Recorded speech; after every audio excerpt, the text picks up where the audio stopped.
Wait! The much-anticipated second season of the dystopian thriller Severance has finally arrived after a prolonged wait of over 2 years. Picking up right where the gripping finale of Season 1 left off, Episode 1 dives into the aftermath of the rebellion staged by Mark S. and his colleagues from Lumon Industries' Macro Data Refinement, MDR, department. The episode unravels critical new developments, introduces surprising twists, and deepens the mystery surrounding Lumon's sinister practices. Welcome back to your nerdy show. I'm your host, Spoiler Master. Here's a detailed breakdown of what happens in the season opener and its intriguing ending. I want my team. Which part of that don't you understand? The aftermath of the overtime contingency. The episode begins immediately after the finale of Season 1, where Seth Milchick interrupted the overtime contingency, the mechanism that allowed the any versions of Mark, Helly, Irving, and Dylan to take control of their bodies in the outside world. Mark S. wakes up in the Lumon elevator, only to find himself back in the sterile, white corridors of the severed floor. He races to the MDR office, hoping to reunite with his team, but instead discovers an entirely new group of recruits occupying the desks. The new recruits include an elderly man named Mark W., a young woman named Gwendolyn, and an Italian man who struggles with English. They are evidently transfers from Lumon offices in other countries, as they share anecdotes about the subtle differences in their respective workplaces. Despite their attempts at small talk, Mark S. is singularly focused on understanding what happened to his original teammates. Please. What you all did 5 months ago was one of the most painful moments in the history. Milchick's explanation and Mark's doubts. Mark confronts Milchick, now the acting manager of the severed floor, following Harmony Coble's dismissal in Season 1. Milchick reveals that 5 months have passed since the overtime contingency incident, during which the innies gained access to the outside world. According to Milchick, the incident led to media scrutiny and subsequent severance reforms. He further explains that Mark's colleagues, Helly, Irving, and Dylan, chose not to return to Lumon because their Audi versions severed ties with the company. However, Mark's Audi allegedly requested an early return, which is why he is back at work with a new team. Despite Milchick's assurances, Mark is skeptical. He suspects foul play and asks to contact his former teammates directly, a request Milchick flatly denies. Mark's mistrust grows as he begins to devise a plan to uncover the truth.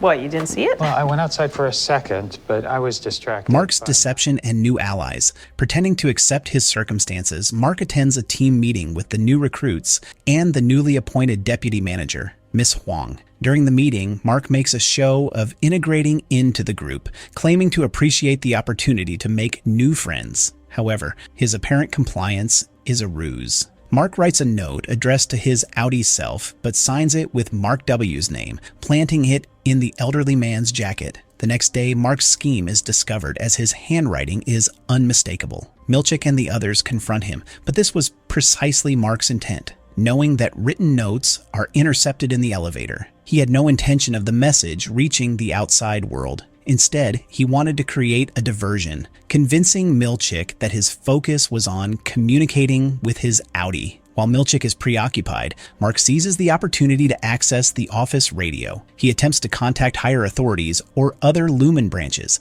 but his efforts are thwarted. Frustrated, Milchick fires Mark and confiscates his ID card, allowing him to leave. However, Milchick's sudden leniency raises suspicion, as if he is manipulating Mark into a larger, more dangerous scheme.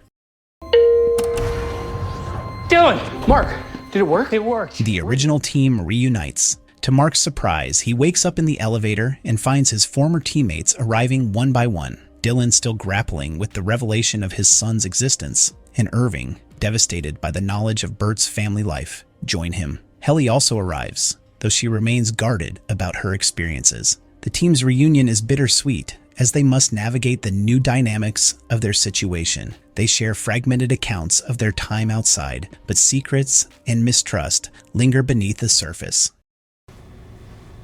Mr. Milchick's waiting for you in the break room. Milchick's manipulation and Lumon's strategy. The group is summoned to the break room, where they are shown an animated video celebrating their reintegration as heroic advocates for justice. Lumon frames their actions as a fight against the tyrannical practices of former manager Harmony Coble, conveniently shifting the blame onto her. The severance reforms touted by Lumon include superficial changes like new snacks and trivial games, while the deeper systemic issues remain unaddressed. Milchick's true intentions become clearer during a private meeting with Dylan. Exploiting Dylan's longing for his son, Milchick reveals plans for an Audi family visitation suite, a facility designed to allow any's limited interaction with their Audi family members. This revelation unsettles Dylan, who chooses to keep it secret from the rest of the team.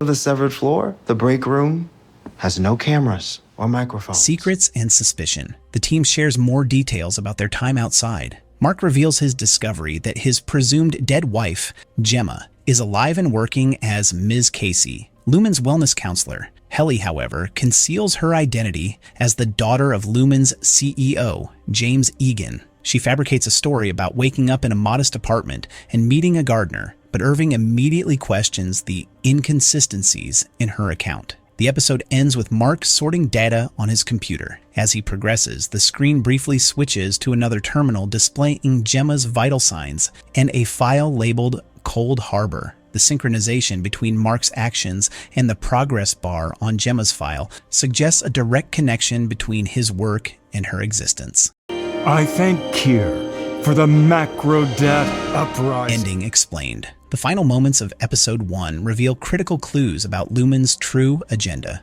Mark's work in the macro data refinement department appears to directly impact Gemma's file, labeled Cold Harbor. The progress bar on both screens increases in tandem, indicating that the MDR employees are unknowingly refining or developing actual people. This aligns with fan theories that Lumon's data sorting is part of a machine learning process, training systems, or altering human behavior. Gemma's file includes a section labeled 25.00 build, hinting at the possibility of multiple iterations or versions of her existence. This raises questions about whether Ms. Casey is a clone, an AI construct, or a reanimated version of Gemma. Her robotic demeanor in Season 1 further supports these possibilities. The subtle connections between Mark's work and Gemma's file suggest that Lumon's severance technology extends beyond memory separation. It may involve manipulating or reconstructing individuals to serve the company's purposes.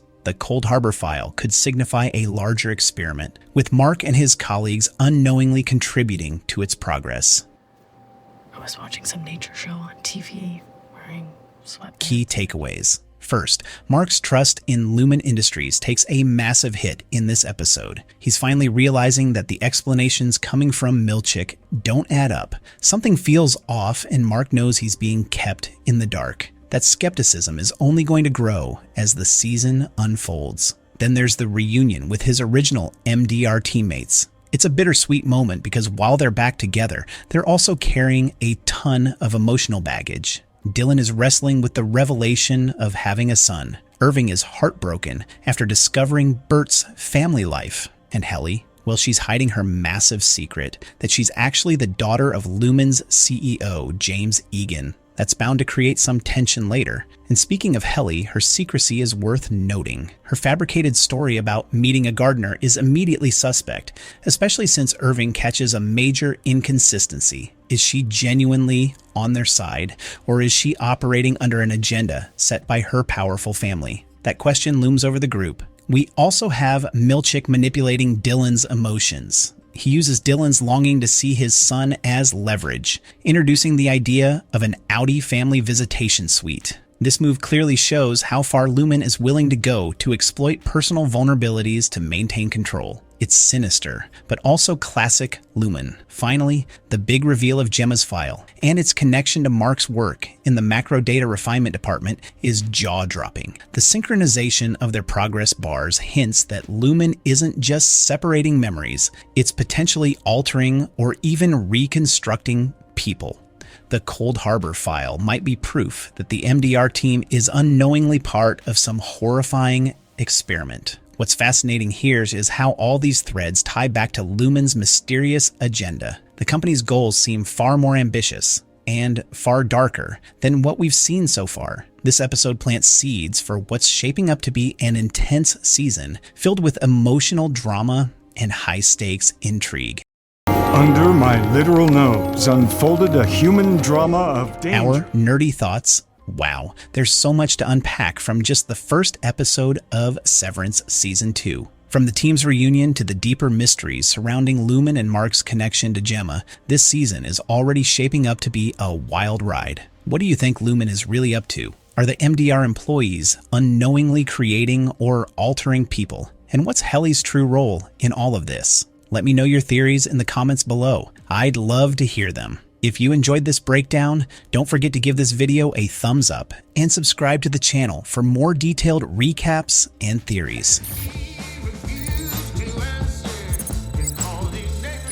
Now what the heck, I'll laugh anyway.